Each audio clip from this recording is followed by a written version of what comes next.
Hey there guys, how's it going today? Hope it is going well. In this video for today, I'm discussing the new game mechanic that has been revealed in the new Pokemon Brilliant Diamond and Shining Pearl that gets around HMs.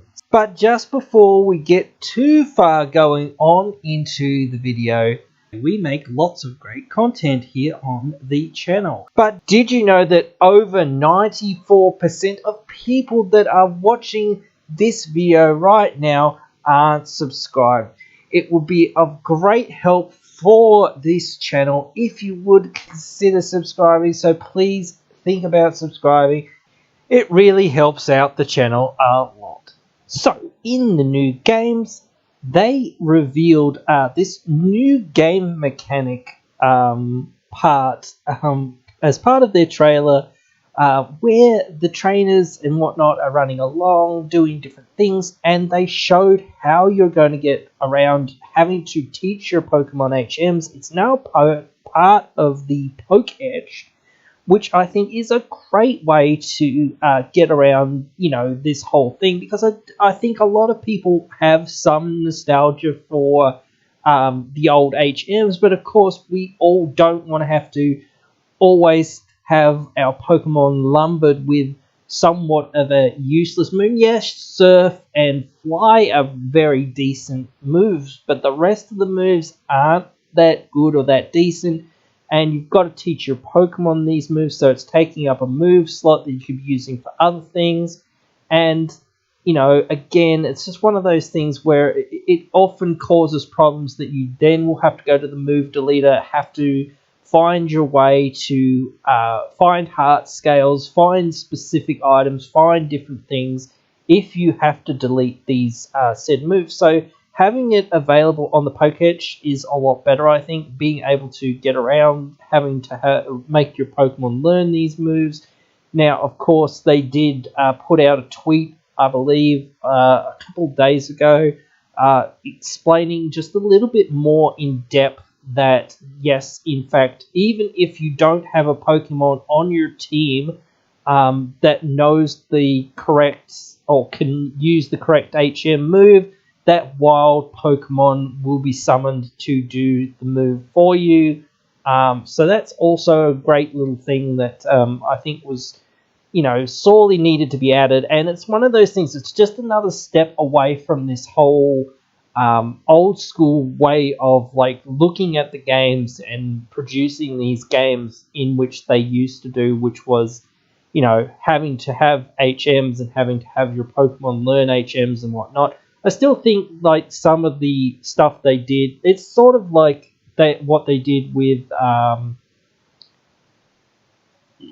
Pokemon Let's Go, Eevee and Let's Go Pikachu, because in a way the Pokemon that you have still sort of use the move, but it's a special move that's basically an outside of your move pool move, which is, you can use from that specific game menu on the Pokétch and whatnot. So I really think this is a great mechanic. Now, I know I'm not going to be the first person that's going to be talking about this game mechanic and whatnot. I'm probably a bit late to the party, but anyway, I wanted to talk about it a little bit here and get your guys' thoughts on it, because I really think it's a great way for them to go. I know a lot of people loved some HMs and some of the strategy around HMs and whatnot, but overall, most people just weren't enamored with HMs. I know most people were very much of the thought, well, when can we get rid of these and do something else? And a lot of people were overjoyed when they did move HMs further away from having to be used in the game, and you sort of just had ride Pokemon and things like this in the Alola games and whatnot. So those would cover a lot of the different moves. And then when they introduced the Let's Go Eevee, Let's Go Pikachu, that they had the alternate moves as your partner Pokemon could basically learn all the moves, and you had to go into that menu to access them and to, use those moves, which was all right as well. And then in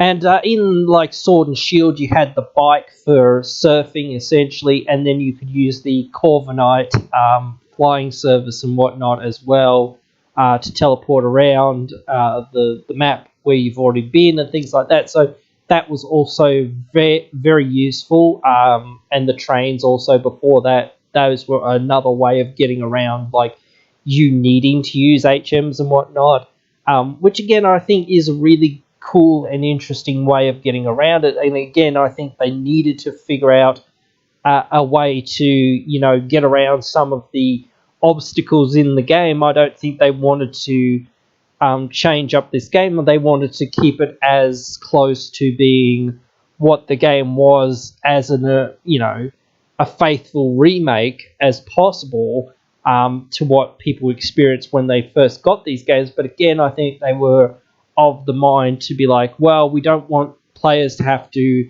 do this because a lot of players are more used to this, and it's just more convenient and it's more easy for players to get around this whole thing than having to put these HMs into the game and whatnot, and having players have to find the HMs. Plus, again, it's one of those things, like HMs were always like, if somebody doesn't directly give it to you, like in like you just wandering around, it can be very difficult to actually find them. And, you know, in these games, yes, sure, again, you can look it up and whatnot, but again, it's just one of those little things that I think is great, because it's like, well, at least now I have the HM or whatever on my Poketch, I don't have to worry about it, you know, whatever, finding it in my bag or whatever, amongst the other 180 or whatever TMs and HMs, whatever that I used to have. Like, it's one of those things, okay, where's the HM for this? Where's this HM for this? I need to teach this Pokemon this. I need to teach that Pokemon that. You know, like, you have now more space for teaching them TMs on their, like, move pool, and you have more space in your bag, even though the bag space is now, you know, unlimited basically, but again, it's still easier to find things in your bag rather than having all these HMs. So I really think this is a knockout of the park situation that they've done, introducing these. I think, you know, again, it's not the biggest and most flashy thing, but it's just some of those simple little things that really will add to the game. And like, again, I wish I could find a way to play this game. I would love to play this game, especially for you guys. Get that content out there. I know I'm not a huge PokeTuber or anything. Like, I'm just a gamer and whatnot, but I love me some Pokemon. I've played it since I was, you know, like 9 or 10 years old or whatever. So I remember when the first Red and Green games or whatever, Red and Blue games came out back in 97 or whatever. That was when I started playing. So yeah, you know, like, I would love to get back into playing it. I don't play much, you know, for me or whatever. I only will play stuff like this for you guys anymore because I want that content out there for you guys to be entertained by. So yeah, but you know, guys, let me know if you want to see that gameplay, because I will definitely try to do it if I can find a way to do it. And let me know about this new game mechanic. What do you think? And yeah, write your thoughts down there in the comments below. Hey, you've just finished watching one of our videos. A bunch of other videos are popping up on your screen now for you to check out, so why not check them out?